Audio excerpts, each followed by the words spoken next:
Sorry about that. We're just going to go ahead and, now that everyone can hear me, so week one of the LCS was kind of insane. So the first thing we want to do is just go through every game and talk about what it meant. We're going to go ahead and start with John on Fnatic, since Steelback was kind of basically your last pick. I remember saying, like, oh, you don't have an AD carry at this point. I'm definitely going to win this week. And Steelback rolled over me. So what did you feel about the Elements versus Fnatic game? Um, just to kind of reiterate, I was just so surprised and I was amazed. I've in both on both sides of that game, Elements and Fnatic. Elements just doing so poorly. I think fans were probably just shouting at their screens as to like why they were just doing so bad, and then anyone who played Fnatic was just hoping that they would score like a good average of like 15 points a game maybe, so they like helped them out in their roster. But yeah, hats off to Fnatic. I can't wait to talk about them in our preview show for next week or this week. I think it should be noted two things. One that makes Fnatic a very good pickup. If they are on your bench or in your waiver wire, you should grab them right away, because Yellowstar is just a phenomenal support who's really led these younger, newer players to play. However, one caveat that probably means not every week will be this week. Elements has a very weak early game, and Fnatic really just took advantage of that, kind of roaming around the map. It looked like Elements was, well, out of their element. And so we shouldn't expect to see that every week, I think. Yeah, definitely not. I mean, I don't think anyone really saw Yellowstar being scoring 57 points. It just wasn't something we saw. But I mean, I guess we should have, considering he was the number one support from the last split. So hard to say if they can keep it up, but it's something we'll just have to wait and see. Okay, so moving on to the next game. Giants versus Meet Your Makers. I'll go ahead and give this to you, Anthony, because I want the next one. All right, sure. So, Giants going into this game, I think there were a lot of concerns about Meet Your Makers with the departure of Corey and how the team was going to function. We pretty much saw this breakdown from Meet Your Makers, and also didn't help the case that one of their better players left, Mimer, was getting super camped and just could not recover. From the Giants side of things, Whirlybee, Pepperino, both of them had a pretty good performance. I think a lot of people might have treated them like a lower tier top and mid. I think in a decent matchup, they'll continue to put up points, and there's going to be some serious issues with Meet Your Makers, at least for the short term. So owners might want to consider benching them. Yeah. Last week I called Whirlybee a poor man's Zion Spartan. Given how poor of a fantasy pick Zion Spartan is, it might be that Whirlybee is actually your rich man's Zion Spartan, because as we saw, Giants put a lot of effort into just camping that Jax, getting him going, and he just snowballed out of control. So, again, don't get too hyped, especially on Whirlybee, just because teams might learn to adapt. Pepinero, on the other hand, looked phenomenal. I think he kind of just 1v1'd everyone in lane again and again, was really aggressive. The next game was Copenhagen Wolves versus H2K. That had a special meaning to me because I had sleeper drafted Airwax and picked up with my 10th pick Soren, and both of those picks ended up being pretty strong this week, getting about 40 points each, which is more than I would expect from a bottom tier team. Unfortunately, it just seemed that everyone this week at the bottom scored really well, so that wasn't a very strong fantasy pick for me. In context, even if it was individually. Next, we had SK Gaming take down Roccat, and that wasn't super unexpected, I think, at least not for me, just because SK Gaming is one of the dominant teams from last split. They almost even took down Alliance/Elements in the semifinals last year, and they put up a strong showing at Worlds, so I think they are probably the team to watch out for this year. Whereas Rocket has always, they're sort of the curse of Europe, where they struggle to get anything but 4th or 5th. They hang in that middle area, but they're never relegated. And then finally, they rounded off with the Gambits versus Unicorns of Love. Since you had Power of Evil, John, take it away. I was so stoked for this game. I just knew that Gambit I mean, good for them for their IEM performance, but in the LCS, where it matters in fantasy, they just, as you can see, just don't perform very well. Unicorns of Love. If you started, Heliosang, Kikis, even Vizicsacsi had like a pretty solid game. Just across the board. I mean, phenomenal game. You could tell that Power Evil is the mid laner that we saw at IEM. Kikis has his kill participation super high, right up in there with the support, and it's just so nice to see that a team like this can come into the LCS and perform at the level that we saw them perform at in IEM. Expect this team to do damage like, I would say, Super Hot Crew last season. I don't want to say Millennium because that was like the Millennium's scoring ceiling was like the Cathedral's ceilings. Like, it's just so high. I'm not sure if their scoring ceiling is that high, but their floor is definitely really solid. So starting any of these players, if you don't have like a top 4 in your position, is a really good idea. Especially if you see them on your waiver wire, you should be picking them up if you have space to drop them, to drop someone off of your backup roster. So, and specifically, if I had to say like a must pick up off of the Unicorns of Love roster, easily Power of Evil and Vardags. If you're, lacking in support and you find Heliosang out there, yeah, I would totally pick him up. Okay. So that's kind of all the teams. The next games that happened were, again, more of the same. SK Gaming, Giants, and Fnatic were really the big winners of Fantasy. Fnatic, I think, again, is the team to watch of those 3, although SK Gaming is also, as I said, solid. They both took down strong teams on their path. SK Gaming, of course, as we discussed, had taken down Roccat, and Fnatic took down, of course, the almighty Elements. So those 2 teams look really strong, whereas Giants Gaming beat a Copenhagen Wolves and a Meteor Makers who had just lost their mid laner. A little bit less to invest in. Looking at the middle-level teams, Europe looked very disappointing. H2K, Copenhagen Wolves, Gambit, all looked kind of horrible. Meteor Makers losing a player also did not look very good for Fantasy. So I would actually stay away from Europe if you're not looking at Giants Gaming, Fnatic, Elements, or SK Gaming. All of those players are simply too volatile and not really high scoring enough for it to pay off. Moving on to North America, we had another upset, of course, in the first game of the day.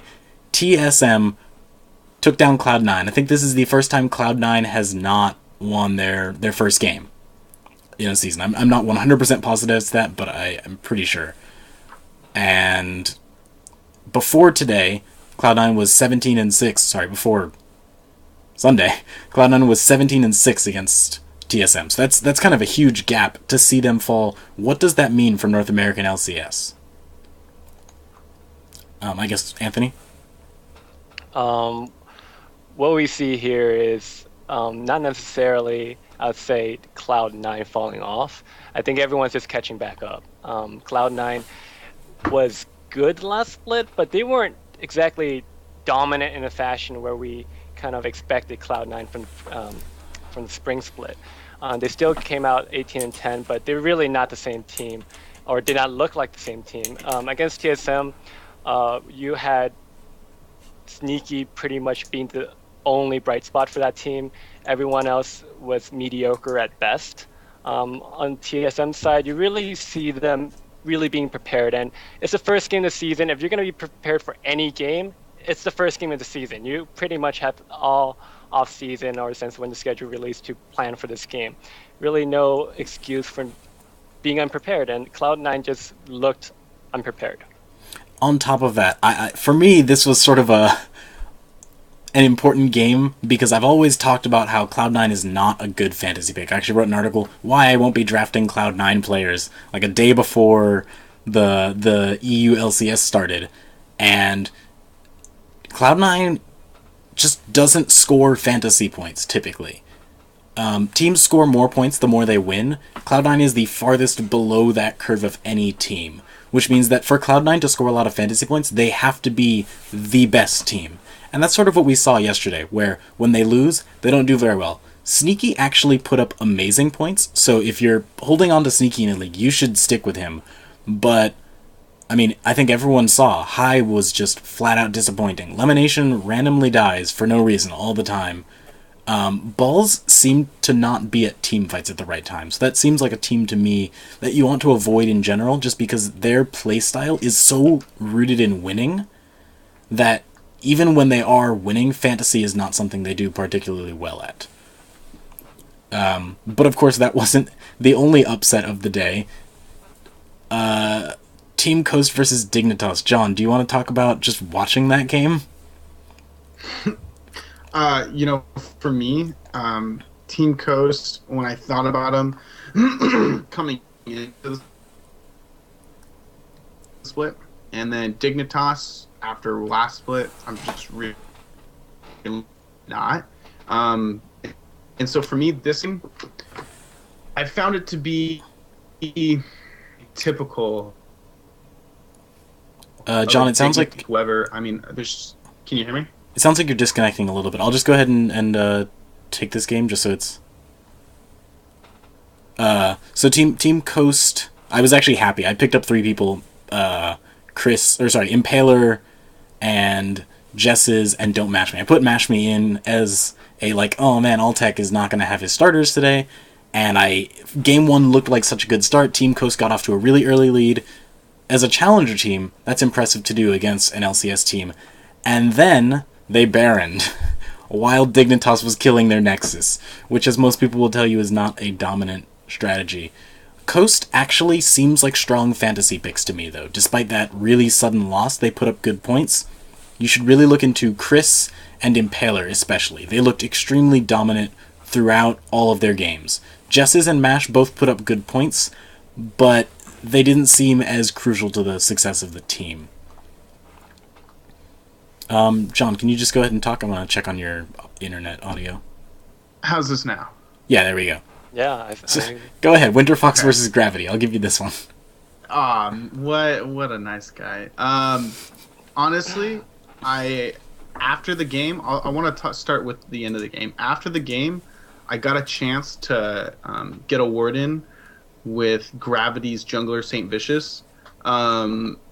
And that guy was so happy. I couldn't. It was astounding. I have seen players and talked to players before in the past after a match, and kind of seen where they're at. And this guy was ecstatic, and you could kind of even hear him at because I did go to the North American studio and saw these games.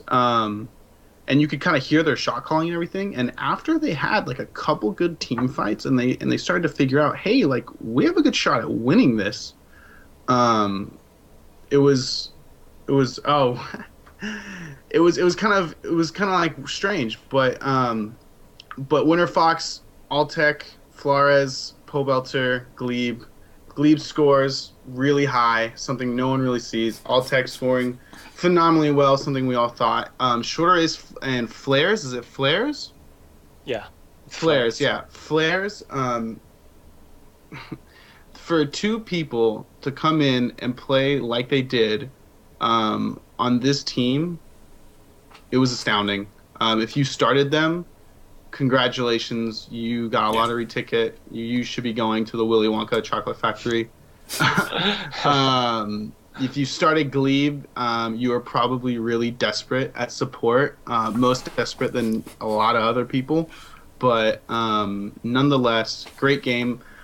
Pobelter 7-0-6 on Fizz.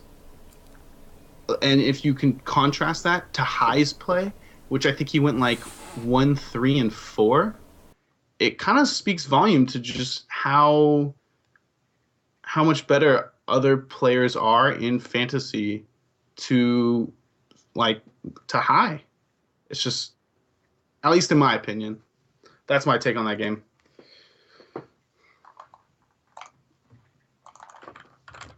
Yeah, definitely. It's kind of going forward, I think that speaks very well to the value of Winter Fox players as picks, but especially Pobelter and Altec, because they're these young players. They have a roster of 3 subs, and they just came out really strong. I actually benched Altec, thinking, oh, well, Glebe, 2 subs. This doesn't seem like a super strong position for them to be in, and, he really just... They both showed up. So if you're holding on to Pobelter and Altec, those picks are potentially gold mines. So I would definitely consider picking them up. After that, I think is the team to talk about, Team Liquid. I started Quas, which I felt good about. Anthony, were you surprised by them taking down Impulse? Not at all. I mean, you just look at Team Liquid. I believe, myself included, a lot of our rankers were really high on Team Liquid. Just studs across the board. You can't really go wrong with any of them.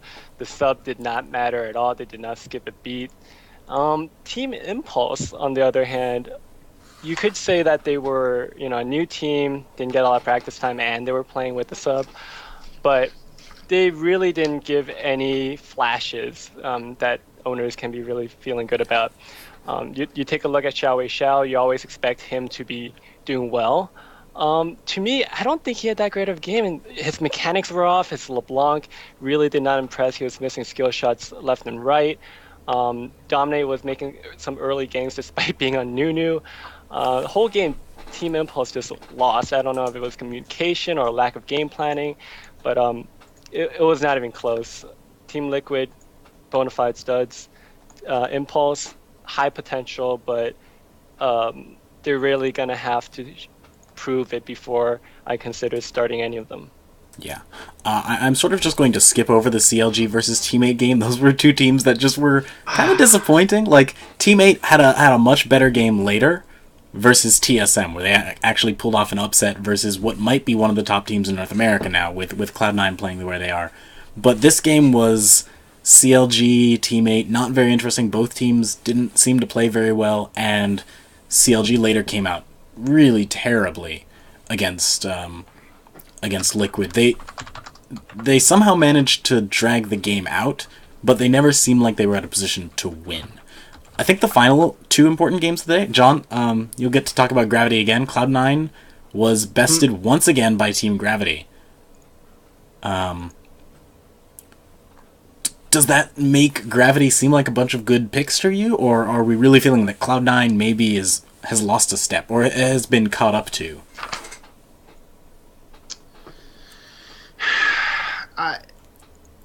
I just can't. In terms of fantasy for Gravity, when you see teams going for double assassin style comps, what that means to me is that they want to fight constantly or make picks in the jungle. You could easily see that from their Vi and Morgana picks. Dives happen constantly. Great repositioning from Hanser on his champion Kassadin. So for me, are they must pickups? I thought Cop going into the season, into the draft, was going to be a really solid pickup.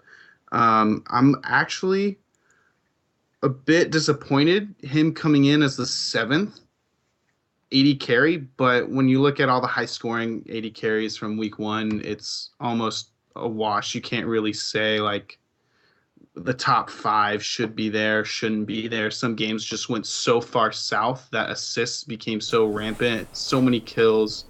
But if I really had to pick out a player to say you should be picking up this guy if you're lacking at a position, I would say Keen and Bunny Fufu would be the 2 players to pick up. I think Keen showed through his Zed play that he deserves to have a good flex spot on a roster if you don't have if you are concerned with your flex position. And then Bunny Fufu, I think Bunny Fufu is a little bit better than people are going to give him credit for. I mean, he was 5 points back from being in the top 4 for support. That's only a couple assists right there that could easily go down. And then he scored more. It may have only been 1 point, but he did score higher than unrated, someone that, I mean, everyone wants to hail as quite a great support. I'm not going to say that, I would take Bunny over unrated the rest of the season, but it's something to think about. It's something to keep in mind. A lot of people do looking at this Gravity roster. A lot of people do call Bunny one of the best supports in North America that has gone unrecognized. So I actually picked him up in a couple of leagues and benched him, and was happy to see him do that well, because that means for me I can put that pick in, especially knowing Cop is such a consistent teamfight AD carry. Moving on a little bit from that, what were, for your team, the lessons you feel like you learned in Fantasy? I'll go ahead and start with John, since, again, you beat me this week, so I'm not salty at all about that. I was given some really good fist pumps when I finally saw the final scoring on that, and I was pretty stoked. Beat you by a small margin, I'll say. Honestly, I've won by more, but a win's a win, right? Good game. But yeah, my lesson for this would be for one, maybe it's something everyone already knows, but I'd say two things to take away. One, we really don't know what's going on in Europe.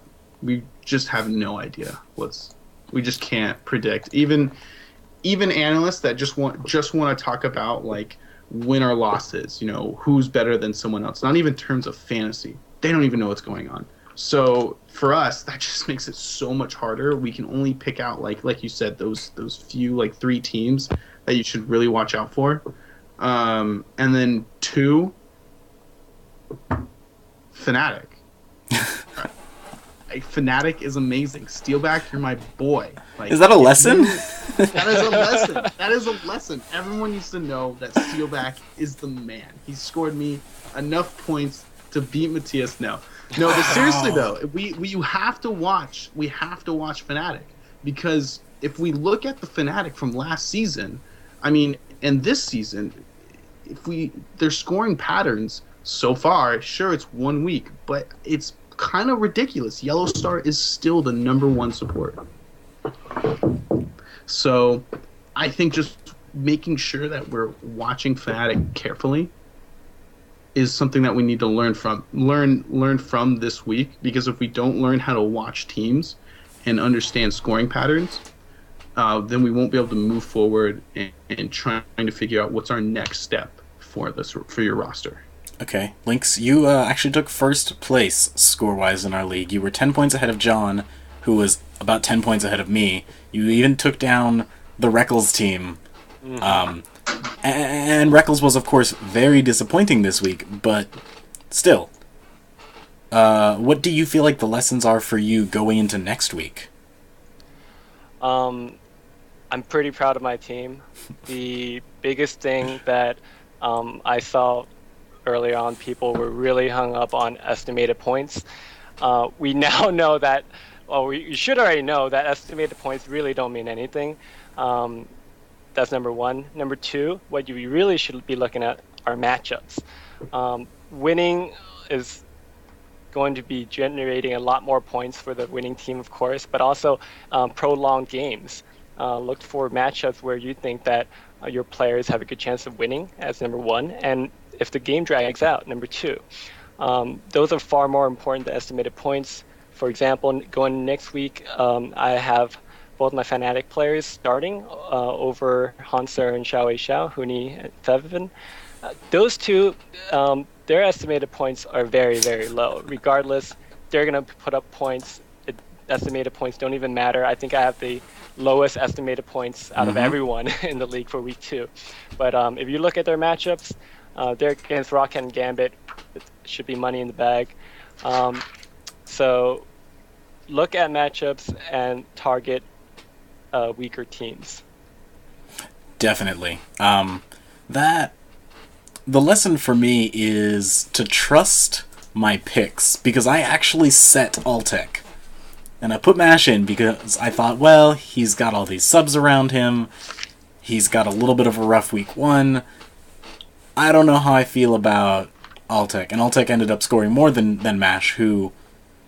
I actually kept thinking that one game of Coast versus Dig, where Coast just was ahead, was like 1 or 2 team fights away from winning. They would have gotten a couple more points on each of their carries, and they just threw the game. And I just keep thinking, like, if Coast had not gone to Baron then, even if they had just team fought Dignitas and lost, I probably would have gotten that, like, extra couple of points I needed to win.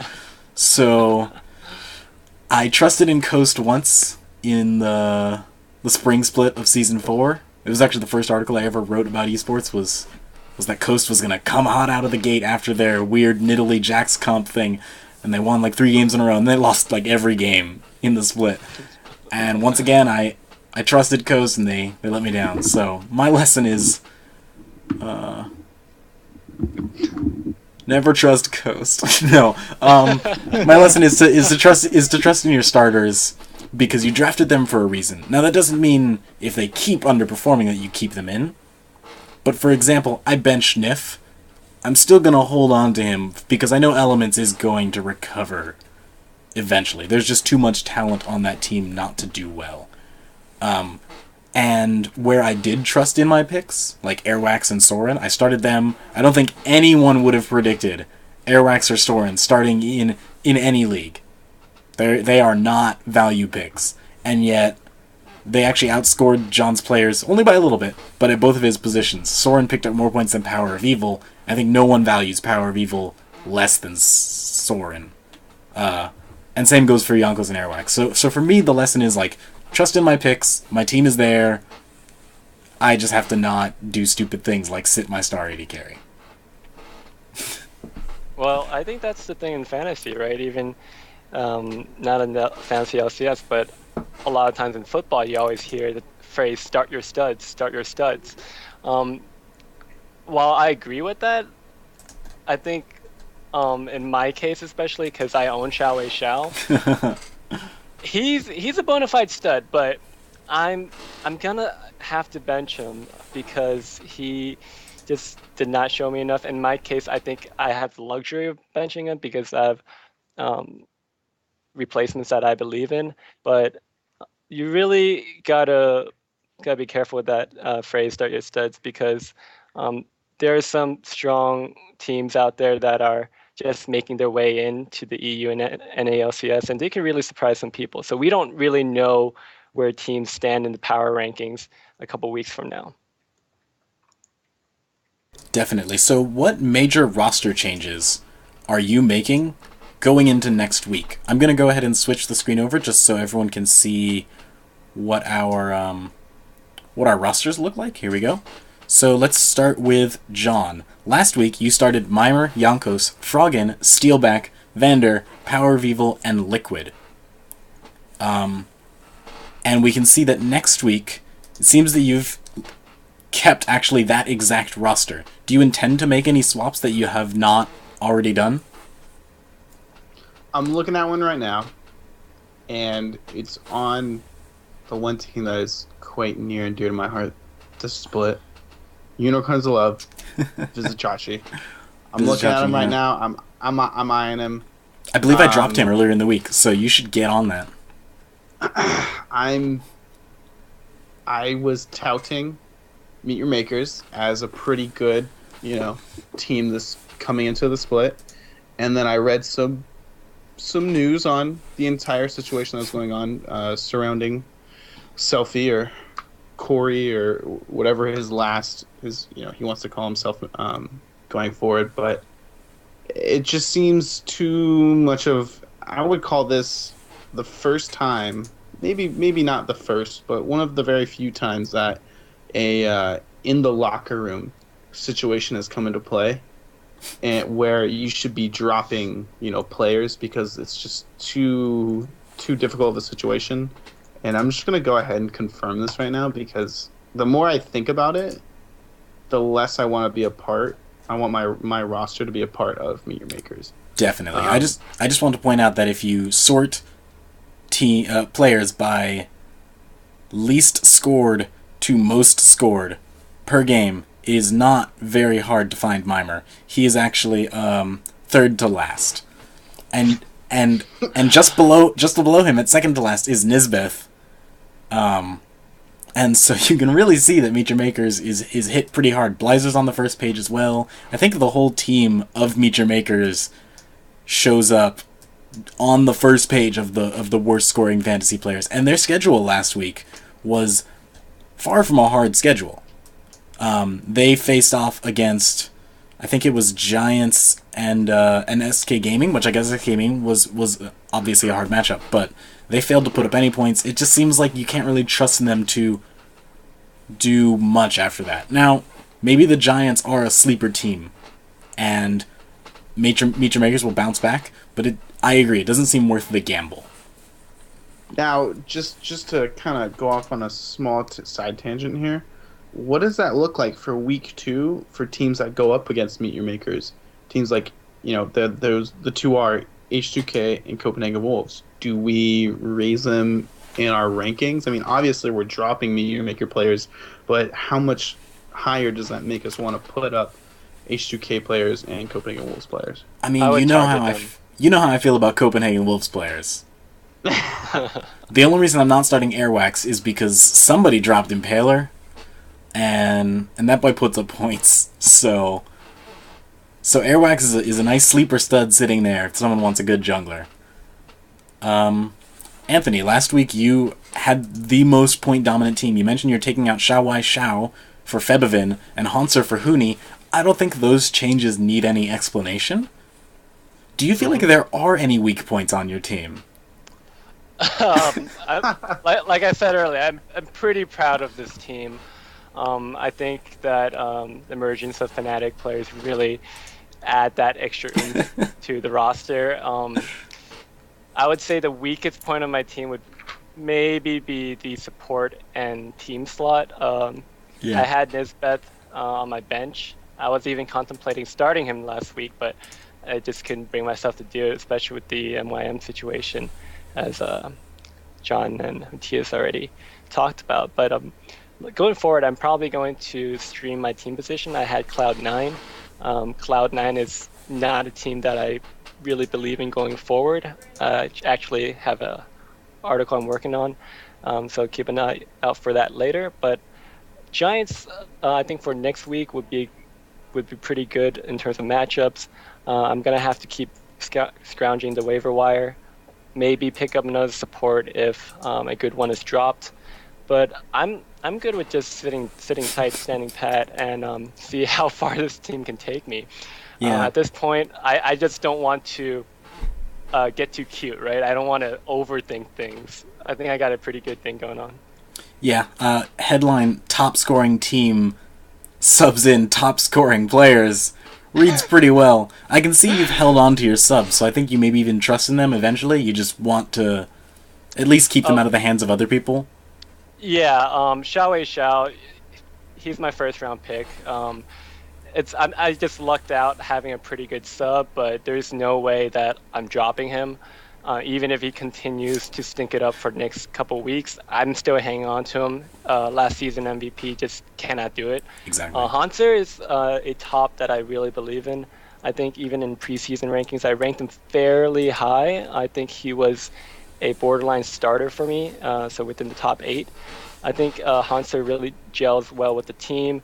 He plays kind of the good soldier kind of role. Whatever they need him to play, he'll do it. And he performs his role. He's not the star, but I think he'll be a consistent source of points if Huni somehow just falls off a cliff later on.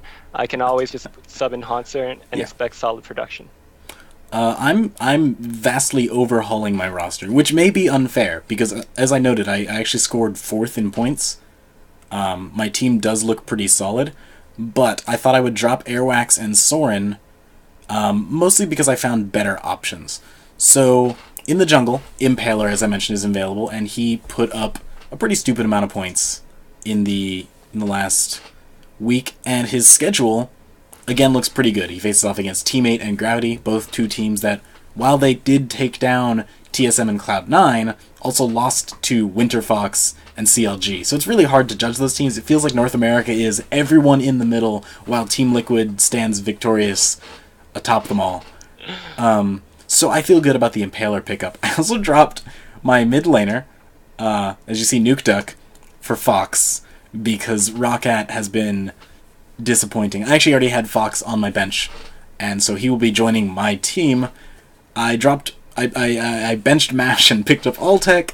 I benched Nif and picked up Unrated. I have benched Soren and picked up Slushy. And I believe I'm sitting on an extra team pick as well, just in case Elements continues to underperform. So this might feel like a massive overreaction, because again, I am in like 4th place, pretty much a 3rd place tie with Edward for points, but Copenhagen Wolves, like I said, were a situational pick. I don't see them scoring this way week in and week out, and I can do better than Nuke Duck. So I feel like with Fox being an upgrade from Nuke Duck, Impaler being an upgrade, N-Rated being an upgrade, I stand a good chance of bumping myself up to number 2 in points.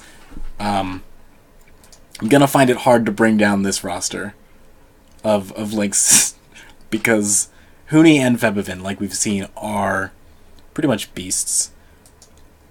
So just run through last week. What do you see as sort of the top picks by player this week? The top and lowest value picks, especially. So people that, obviously were either picked highly and didn't perform, or were last 2 rounds and really stood out. And I'm going to go ahead and say not Steelback and not Airwax, because we've already talked those 2 players to death.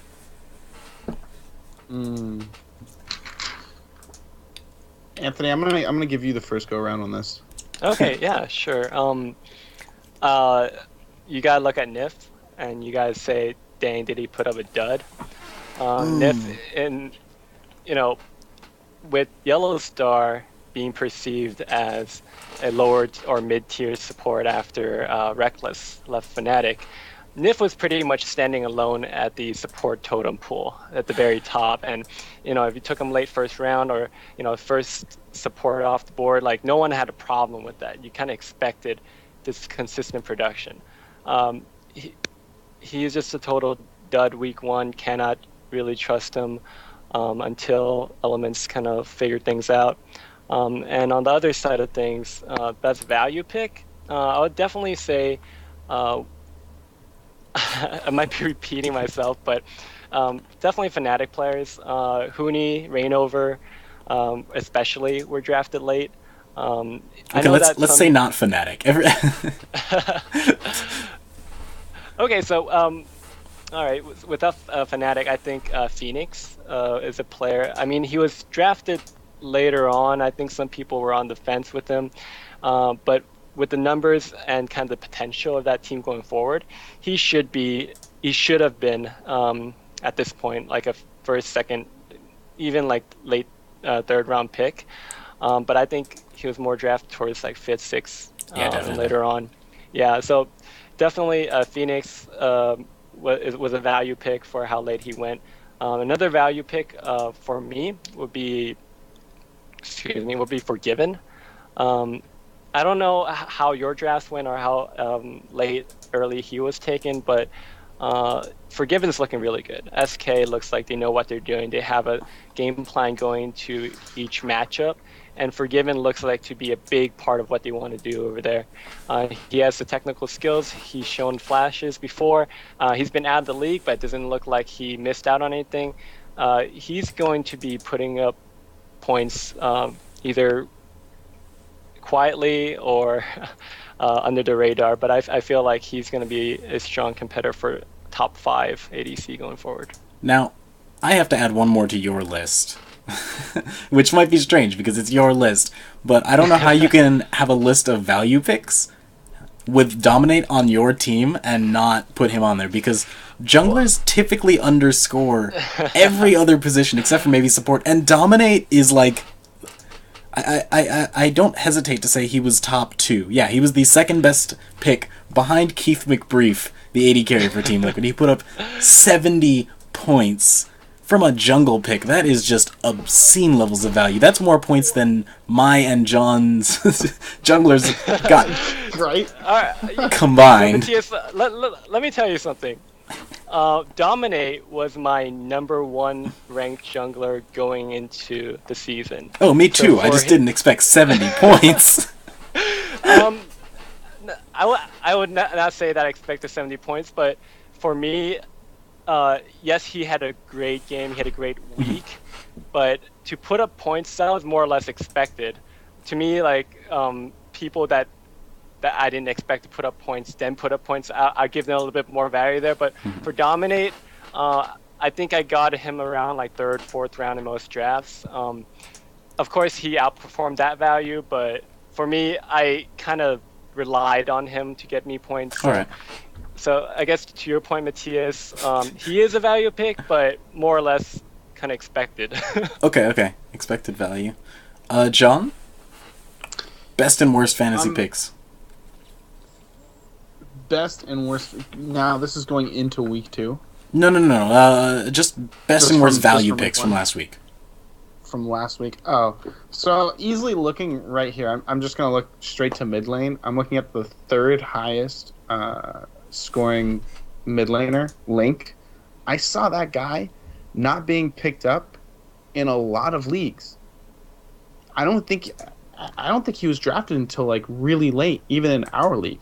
50 points. I mean, he was the 13th. He was within the top 15 scoring in week 1.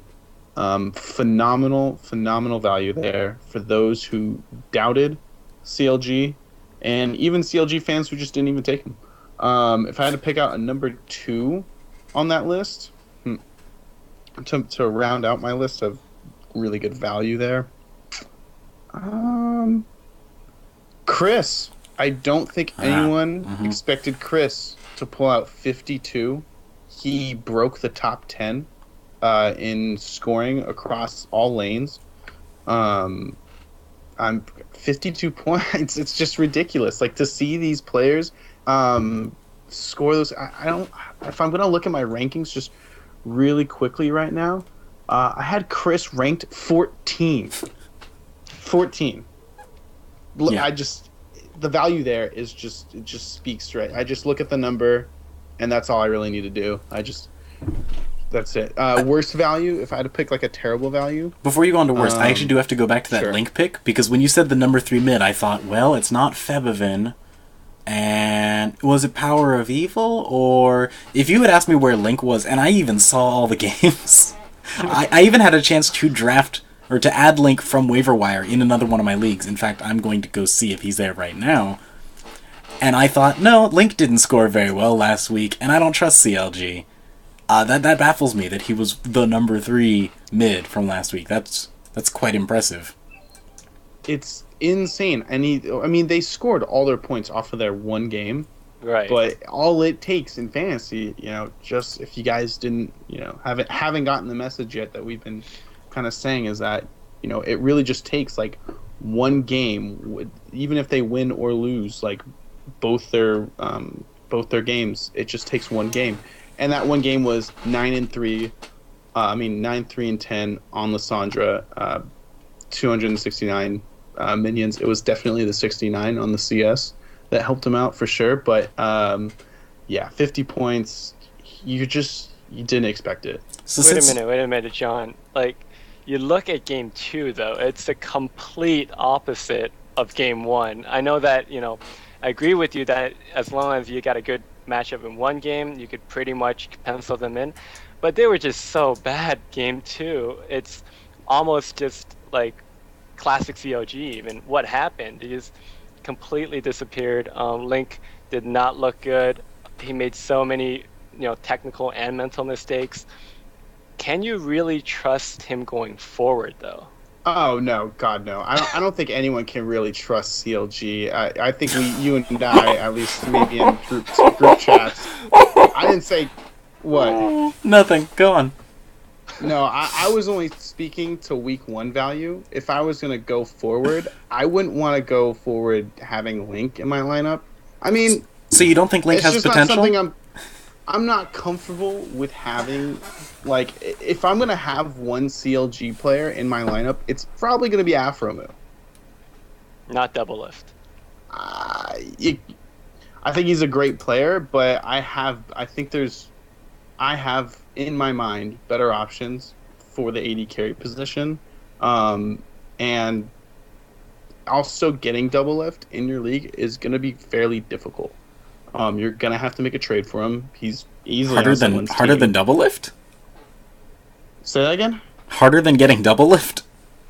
Yeah, I think getting double lift is going to be pretty difficult. I think I could easily. I would rather if Oh, I, you like, could easily had get to Afro. choose, I get it. Yeah. I that's just my point of view. But I mean, He was actually the number 3 scoring support as well. he was, and double lift, being the 4th scoring AD carry, they did score fairly close to each other, so there's definitely an argument to be had there. But personally, I would rather go with, because the thing is, you're not going to find very many supports that score 43 points. But if I want to look for 80 carries that score 47 in the high 40s or even just in the 40 range, I'm looking at about I'm looking at 4 80 carries, including double lift, that scored in the 40s, and then there's 3 more that scored above that, and then there's one more, which would be Sneaky, who scored 35. So if I'm looking for something that's even close to the 40 range, it's Sneaky. So for me, if I really wanted to find one player on CLG that I felt really comfortable starting, it would be Afromu. The thing about Link is that yes, he's made strides in the offseason with his play at mid, but it's just so up and down, as Anthony said. I mean, he had so many misplays, and when you make misplays on LeBlanc, you're decimated in lane by it, and you can see that by his box score.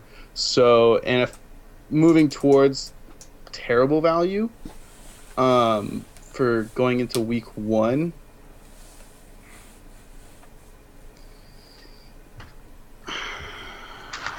TSM players. Really? I'm looking for Wild Turtle here. I'm looking for him. He's at the 9th, scoring 80 carry for week 1. He's below Sneaky. I mean, that's middle of the road, though. Middle of the road, but I mean, for where you drafted him? Oh, For where Wild we Turtle thought he went was gonna be? really late in our league. Oh, well, in our league, yes. In our 'Cause of- league, he went quite late. For most people, he was within the top 5. Okay. So for those who did draft him fairly high, you probably were really unhappy, considering players like Mash, Cop, Steelback scored more than Wild Turtle. That's fair. I mean, I'm looking at a couple other positions. I don't even see. I only wrote down from the time that I had today to write down. I'm looking at the top 50. I don't see their top laner. I don't see their jungler, and I don't see their support within the top 50. Unless I got my numbers wrong, I don't even see TSM players within the top 50. So I'm not really Bjergsen happy. did pretty well. He's number 17 overall. Ah, there he is. Yeah, he did. Yeah, he's 17 overall. He's the 4th scoring mid laner. So Bjergsen, yeah, you're happy if you picked him up number 1. I think Dyrus is just a better in-game player than he is fantasy scoring. That's just me. I was pretty down on him last season, but yeah, as far as bad value, that's my take. So for me, I'm going to start with the negative picks first.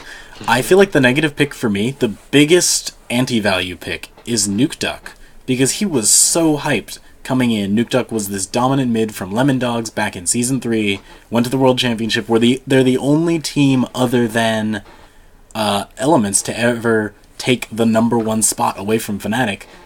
Nuke Duck was instrumental in that.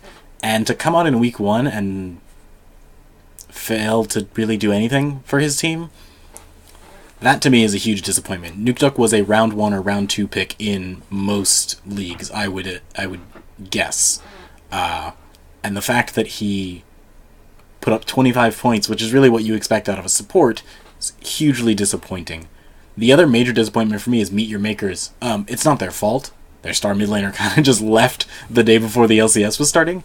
But if you have any Meet Your Makers players on your team, I kind of just have to feel you're thinking, man, I hope I didn't spend, like, Selfie could have been a round 2 pick. If you spent a round 2 pick on Selfie, you just have nothing. It's not even like you have a disappointing player.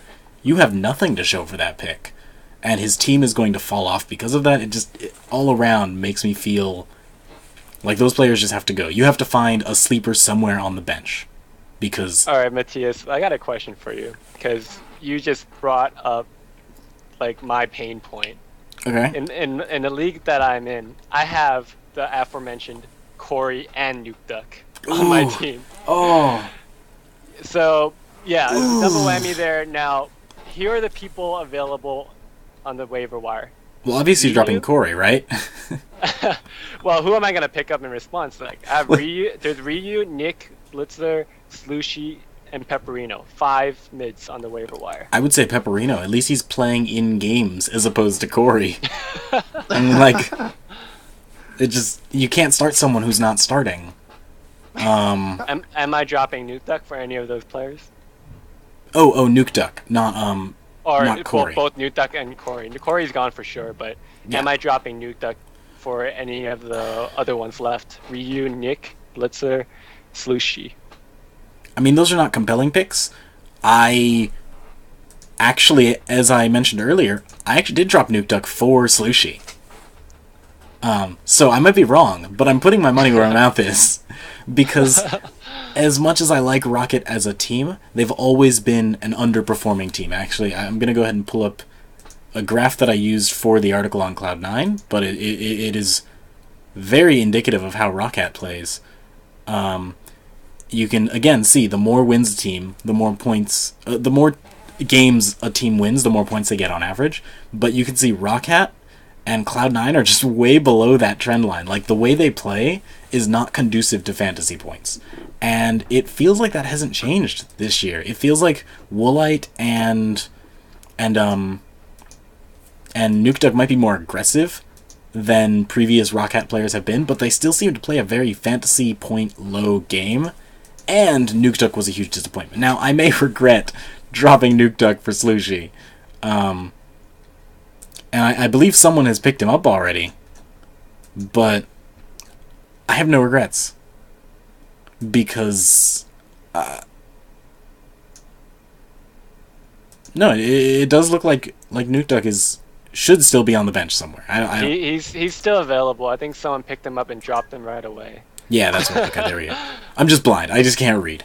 But I think the fact that he's sitting there is really indicative of that fact. That, like, there's only 4 mid laners there, and no one has been like, gotta get Nuke Duck. This is gonna be my big break.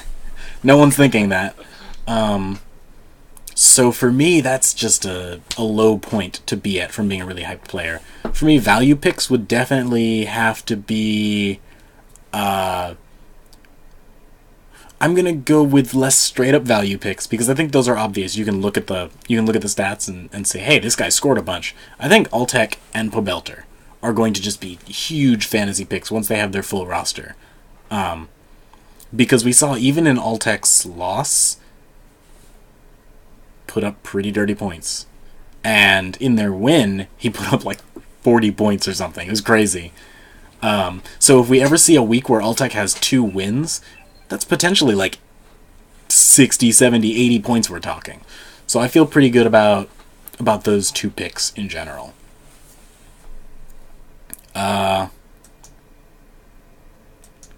Yeah, I don't think I really have any other heavy sleeper picks. I do feel that Reckles has to be the most disappointing pick of the draft, because I think so many people were like, first pick, gonna get Reckles, gonna win my league, and then he puts up like 20 points last week. I think Nif put up 23 and Reckles put up 26. So you said Nif is your disappointment? At least Nif was still, like, Nif outscored Vander. Nif outscored Adrian. Nif was a little bit under Pinoy. Wait, no, sorry. Nif outscored Lemonation. Nif was a little bit under Bunny Fufu. A little bit under Lost Boy. He was still in the realm of supports. Reckles didn't even score like an 80 carry, and he was the number 1 pick for so many people. Right. Now, no, I understand that. Now, but... obviously, Elements is not going to go 1-1 every week. I hope. No. Because if they do, I've lost every draft. But if you look at Nif, he's probably drafted way before any other support, though. Yeah, that's definitely true. ADCs and mid, they go early and often, but you look at the first 3 rounds, in a lot of leagues, in the first 3 rounds might have only been NIF as the only support drafted. So yeah, definitely. Yeah, there's definitely some heavy disappointment there for NIF owners. Okay, let's wrap this up with your top 2 picks for next week. Just looking at the matchups and how players performed. I know that basically every team is 1-1 right now, so it is a little bit hard to judge teams' power levels. But who do you feel good about going into next week? And let's avoid the obvious. Like, what are some sleepers you see in next week?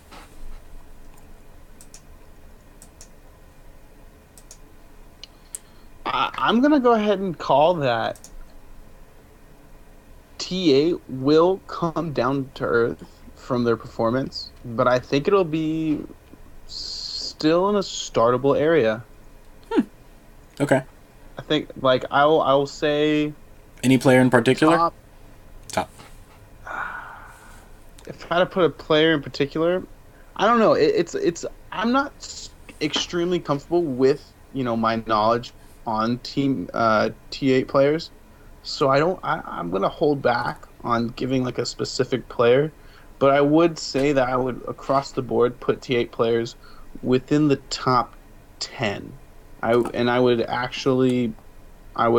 even think Cloud9 really bounces back. Yeah. Very well. So I would actually, in my rankings, you'll more than likely see, maybe outside of Sneaky, you'll see me rank T8 players above one Cloud9. notch above Cloud9. Yeah. I'm gonna go with Slushy. That's just because I need that. I need Slushy to be a beast. You want to believe. I want to believe in John's projection of teammate vis-a-vis Slushy, just like straight to the middle. And you? All right, so my top 2 teams going to week 2. First 2 is going to be both EU. One's going to be Giants. I think Giants really surprised everyone finishing week 1 2-0. They're against Unicorns of Love and H2K. Both of them are susceptible for giving up a lot of kills. And Giants honestly look good. So I'm expecting Whirlybee and Pepperino to have another good game. My second team would be SK. SK has some pretty good matchups as well. Unicorns of Love and Gambit Gaming. Gambit Gaming last split was just a complete feeder team for points. I mean, I don't think anything has changed yet. I'll believe it when I see it. And SK looks like it has improved from last split. And my bonus would be looking at Team Impulse. You get a bonus? I think, wow. Team Impulse, I know they look bad. I'm benching Xiao Xiao, but also on that note, I won't be surprised if they go off as well. You take a look at the matchup, COG and Team 8. We kind of see those 2 teams as Jekyll and Hyde. You don't know which side of them is going to show up, the good or the bad COG. The good teammate that beat TSM or the bad one that COG stomped, right? Especially after COG lost in such a terrible way. So Team Impulse definitely has potential for points given the aggressive jungling from Rush, Xiao working on those mechanics. Definitely could surprise. Okay. I'm not going to say Copenhagen Wolves. I know that's my expected sleeper all the time. But I actually feel like one sleeper that's definitely going to be on the waiver wire in so many leagues this week. Well, I'll save that for next week. I was gonna say High. I was gonna say High because High so many people have to have been like, Cloud9 is over. I'm benching High. I'm done with Cloud9. And I was gonna say, don't count Cloud9 out. Put High in. He's a good waiver wire pick. He's not a good draft pick, but he's a good, oh, hey, I need a backup who's not terrible. And then I saw they were playing Team Liquid in CLG. And it's mostly the Team Liquid that frightens me off there. They have a realistic chance of losing 3 in a row for the first time. They really since do. entering An the LCS. 0-3 Cloud9. So I'm not going to say That high. has never happened before, 3 in a row. I'm going to say They lost. my like huge fantasy projection is going to have to be Team Coast. Yeah. Like it. I'm going for the big one. They came out strong, and they had a mediocre schedule. Now, who knows how they'll do against Team Liquid? Let's just assume every team loses to Team Liquid. That's not going to happen, but even if that does, Coast will still pull out decent points against other teams, as they showed. Players that seem to still be on benches everywhere include Chris, for example, who's a massively solid player that I have just picked up. I'm doing this is business and a little bit of some side work. But so for me, Team Coast has to be a solid pick, and the I think their results from last week show that they are a surprisingly good expansion tournament team. Is there anything else random you think will be useful to people going into the next draft, or the next week of the draft? Kind of like your one tip before you sign off. Anthony? Take a look at your waiver wire. People are overreacting, underreacting, whatever it is.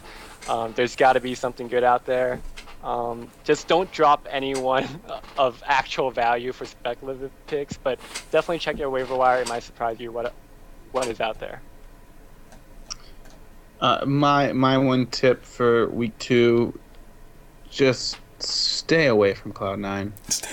Just do yourself a favor, guys. I know they're great. Okay, they have been a solid team in the past, but look, we just said they have a good chance of going 0-3. What if? Call me crazy. What if they go 0-4? Call me crazy. It could happen. So Just don't even stay away from it. Walk away and pick up someone off of your waivers. Hey, start someone on your bench. Give another player a chance. It's only week 2. We have a lot of weeks left in the season.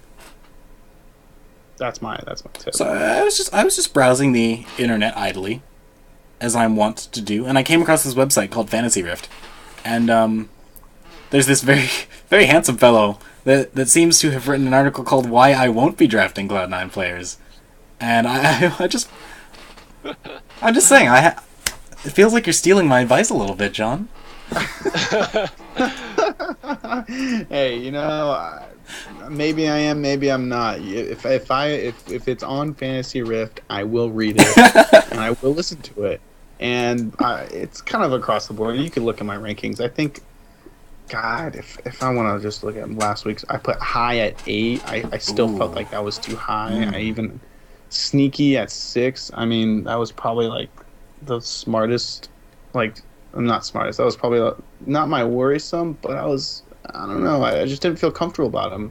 I believe I had high at I was the lowest. I remember we saw our distribution and high went from 6th to 14th, and we were like, "Who's 14th?" And I was like, "Yeah, that's me." I think are you guys going to be putting Cloud9 players within the top 10 in I your have rankings never done next that. week? They were already out of my top 10. Exactly. Honestly, Save Sneaky, the rest were. Yeah. yeah. I guess my tip has to be don't panic. And I know that seems like a huge hypocrisy because I just swapped out 5 players of your team. for next week. Yeah, that's 5 out of 7, that's 73, 72% or something. I just took 71. I think it's 71. I just took everyone out. But don't panic in your draft and be like, I have to drop this guy. I have to pick this up because it's been 1 week. So, for example, Elements looked bad. I'm not going to try and sugarcoat how Elements looked, but Elements played against Fnatic, and Fnatic looks really solid right now. And then they played against Unicorns of Love, who actually look like they're kind of the top mid-tier European team. So it would be easy for me to say, oh man, Elements got me no points. Screw that. I'm picking up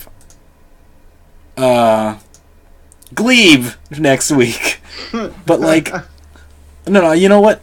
Since they were beaten by, yeah, like you can't just randomly reach out and grab someone and be like, this person did badly this week, I have to get rid of them. You need to look at the matchups they played and make a reasonable projection for the future, as opposed to just a gut, visceral reaction to like, ugh, I lost this week, it feels so bad. That, for me, is the most important thing to do. Okay, we're going to go ahead and wrap this up. We are Fantasy Talk from Fantasy Rift, and we'll be doing one more brief podcast before Week 2 begins. But thanks for watching.